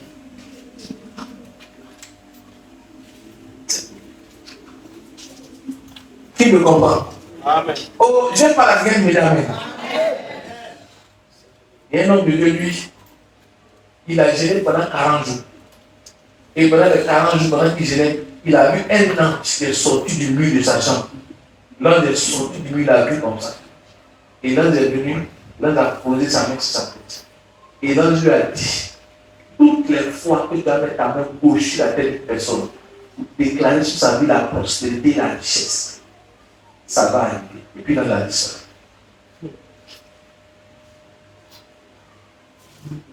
Ce dernier-là, si tu le vois, tu le écoutes là, tu vas penser que c'est un païen. Mais il n'a pas mené, il n'a pas mis sa main gauche sur ta tête. Quand il est venu du travail, il dit, mais pourquoi sa main gauche sur sa tête déjà? Je ne savais pas que ça répondait à une alliance qui est dans. Quand il met sa main sur ta tête, ça se passe. Ça ne dépend pas de lui. Ça dépend de celui qui s'est engagé. Mais qu'est-ce qui a provoqué ça? C'est cette rage de jeûne. Il a aurait dû faire des efforts. Souvent, tu avais de faire des efforts pour découvrir l'alliance que Dieu a établie avec toi afin de marcher sur ça. Est-ce que vous savez que l'alliance s'en fout de la situation économique d'une nation? L'alliance s'en fout de la sécheresse financière d'une nation. L'alliance s'en fout de tout ça. Une alliance, c'est une alliance. Regardez Abraham. Dans le temps de la sécheresse, qu'est-ce qui s'est passé pour lui? Qu'est-ce qui s'est passé pour lui? La Bible dit Abraham est remonté d'Égypte vers Canaan, étant quoi? Très riche. Il avait avec lui des troupeaux en gros et en menu bétail. Jusqu'à même le roi, le pharaon, lui a donné des servantes. Il est remonté d'Égypte. C'est-à-dire partout où Abraham arrive là, où il y a l'argent là, ça vient vers lui facilement. Il ne force pas. C'est cette alliance-là qui est avec les Juifs. Vous comprenez maintenant, non? Amen. Un Juif n'a pas venir ici, dans ce quartier ici. Donnez-lui seulement 3 mois. Donnez-lui seulement 3 mois. Il va commencer à prospérer devant vous ici. Pourquoi? Parce que ça marche avec lui. Un arabe n'a qu'à venir ici. Donnez-lui aussi seulement 3 mois. Ça va. C'est une alliance qui est établie. Dieu a dit à Abraham, ton fils Ismaël lui aussi, je vais le multiplier, je vais le bénir. Il va aussi prospérer. Ça marche. Voici pourquoi les plus riches, c'est les arabes aussi. Voiture en or. Les codes d'or ici passent par les Algériens à Dubaï, vous allez voir. Algériens en Arabie Saoudite, vous allez voir. C'est l'alliance de leur papa, Abraham. Isaac massieux comme ça. Nous là. Derrière Jésus-Christ. C'est lui seul. Si ce n'est pas Jésus, tu vas faire quoi ici? C'est Jésus-Christ de Nazareth. Vous plaisantez avec votre masse avec Jésus. Vous jouez avec votre masse avec Jésus.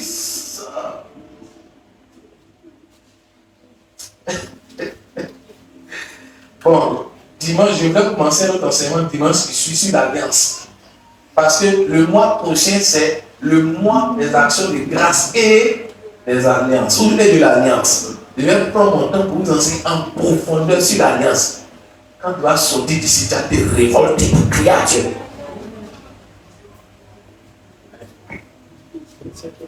Donc, c'est à vous de voir. Je continue parce qu'il me reste encore 1, 2, 3, 4 points.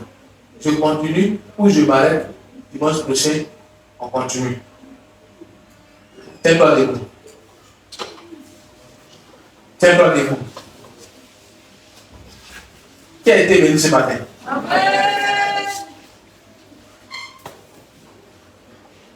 Commence à marcher un peu dans la salle. Commence à marcher un peu. Marche un peu pour t'aider. Pour te détendre un peu. Marche un peu. Ouais. Marche un peu, puis médite sur ça. Médite sur ça. Médite sur ce qui t'a entendu. Tu peux saluer ton frère, ta soeur. Tu peux dire mon frère. Tu peux lui dire mon frère, tu as entendu quelque chose. Hein?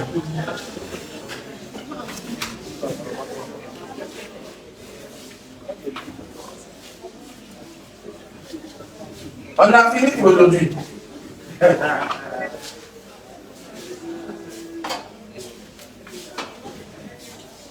Dis à ton frère, mon frère, est-ce que tu te souviens de ton alliance avec Dieu? Sinon de l'alliance que Dieu a établie avec toi?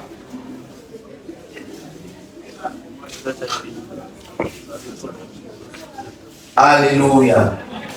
Lève tes mains dans la présence de Dieu.